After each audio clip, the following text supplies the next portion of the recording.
Use stakes and string line to set up the placement for your fence. Mark where you will put your foundations exactly 9 feet apart.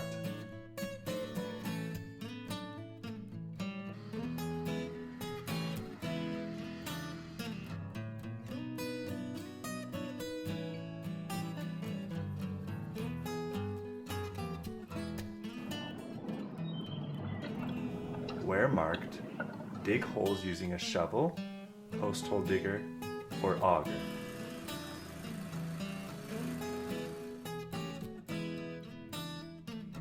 Use a hand dirt compactor to prepare the soil for your concrete foundations. Holes should be at least 1 foot wide and 3 feet deep. If you do not have a hand dirt compactor, you may use a wooden post.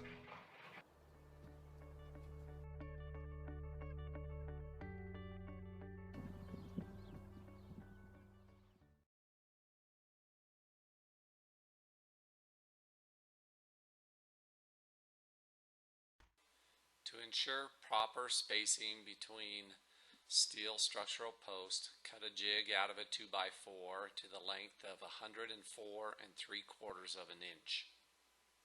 Using a string line as a guide, place the galvanized steel post against the string line and the 2x4 jig.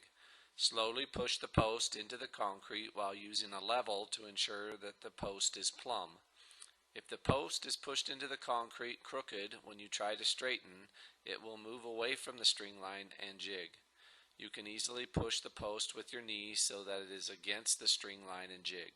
Installation is easier if the concrete is fairly liquid, as it is easier to move the post as you are plumbing in both directions. Since the concrete is in a liquid state, sometimes the post can move, and so it is important to come back at a later time and double check to ensure that the post is plumb in both directions, as this will make the installation of the rest of the fencing components much easier. Make sure that the post is not twisted. The easiest way to ensure this is to use the string line as a guide so that the string line touches the post at each of its corners. The elevation of the concrete is not critical, as all of the fencing components using brackets will be attached to the steel post, so most people leave the concrete just a few inches below the existing landscape so that as future plants and landscaping can grow easily. Leave steel post 4.5 to 5 feet above existing ground for future attachment to fencing components.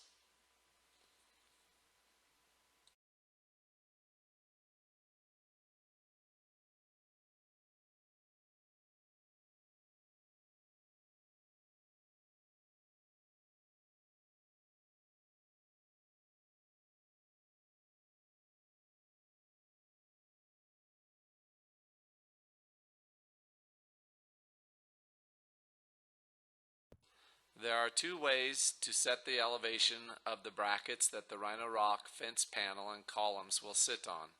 First, you can set up a level string line and measure down from string line to set brackets.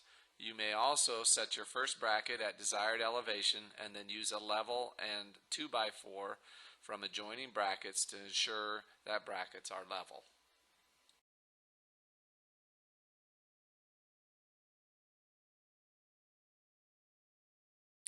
You will be provided with two types of brackets, an L shape and a cross with wings.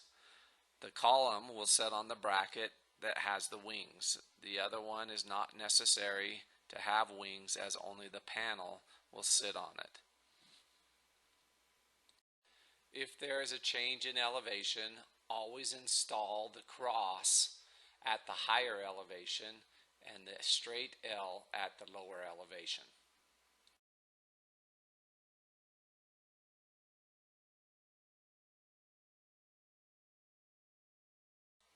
It is important that the adjoining brackets are level, as this is what the Rhinorock fence panel will sit on, and if they are level, then the panel will be level. The Rhinorock concrete column consists of two column halves. The one with 4 metal tabs is placed on the bracket and attached to the steel post with the smaller screws provided by Rhinorock. Prior to setting the screws, make sure column half is plumb. Attach all of the back column halves on each steel post.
When installing an end column, attach a concrete filler piece provided by Rhinorock and attach it to the metal post via the tab and the smaller screws provided by Rhinorock.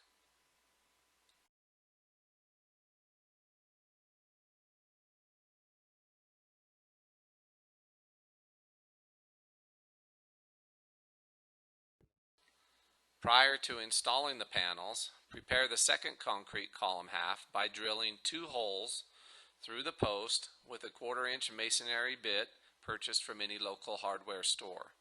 The holes are typically drilled in the joints, but may be drilled in another location if desired.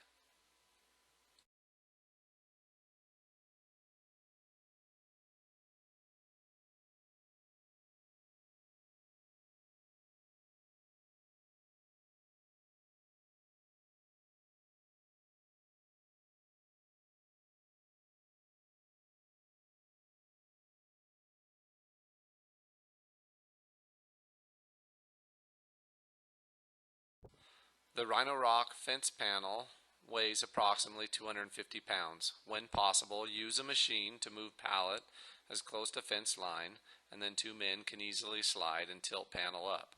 If equipment is not available or area is inaccessible with equipment, 4 men, 1 on each corner, can carry the panel to the end location. Use caution to avoid tripping hazards. In this installation, the owner wanted to raise the fence above the existing grade as they were planning on bringing more dirt in at a later time. This is possible because the brackets can be set to the desired elevation. Normally, the brackets are set close to grade or slightly below. Once the panel is placed in position, place the pre-drilled column half against the panel and using the long structural screws provided by Rhinorock, attach the column half to the interior steel post. Just snug the screws as it is possible to strip the threads of the screw by over-tightening. This installation system allows the panel to float in the column and is great for allowing for normal expansion and contraction of materials. Prior to setting the screw, make sure the column half is plumb and that it is straight across from the adjoining column half installed previously.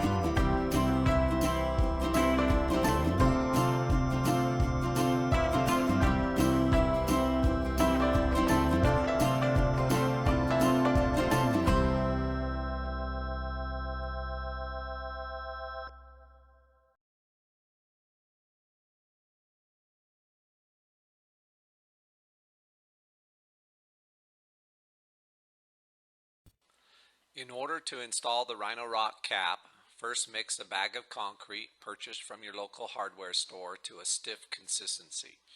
Each bag will be enough to place 4 to 5 caps. A foam insert will be provided to keep the concrete from flowing too far down into the column void. Only enough concrete to hold the cap on is necessary. Mound the concrete above the top of the column as shown, because as the cap is placed it will serve as the material to level the cap. Remove any excess concrete from the top of both column halves. The metal tab in the cap is bent down at a slight angle and is placed into the concrete. This will ensure that the cap will stay in place in the future. Don't worry about the excess concrete coming out of the sides, as it will be troweled off with a common paint stick after about 15 minutes to give a nice finished look.